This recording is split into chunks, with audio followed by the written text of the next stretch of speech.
High বন্ধুরা, ঠান্ডার পরে ফাইনালি গরম পড়েই গেল। তো এই গরমে আমরা শুরু করব সবার প্রথমে বেলের শরবত দিয়ে গরমটাকে শুরু করব। তো তোমরা রেসিপিটা দেখতে থাকো, বেলের শরবত কীভাবে বানাই। বেলটাকে প্রথমে ফাটিয়ে নিই।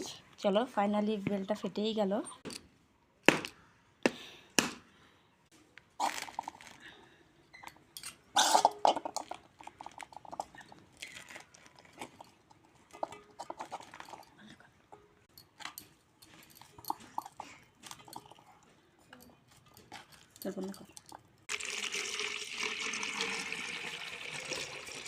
পরিমাণ মতো জল নিয়ে নিচ্ছি, যতটা শরবত আর কি বানাবো আমরা। জল নিয়ে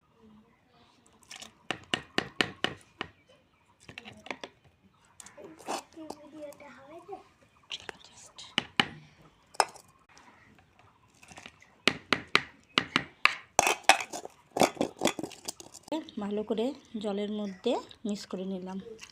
ভালো করে মিক্স না করে নিলে পরে হবে না, মিক্স করে নিলাম।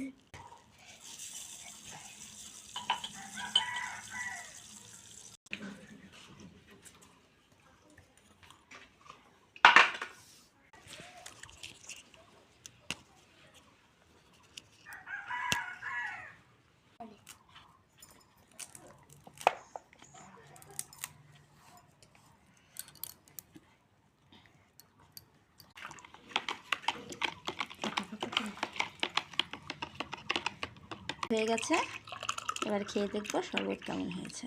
শরবত আমাদের পুরোই কমপ্লিট। এবার সবাইকে খেয়ে দেখতে বলবো।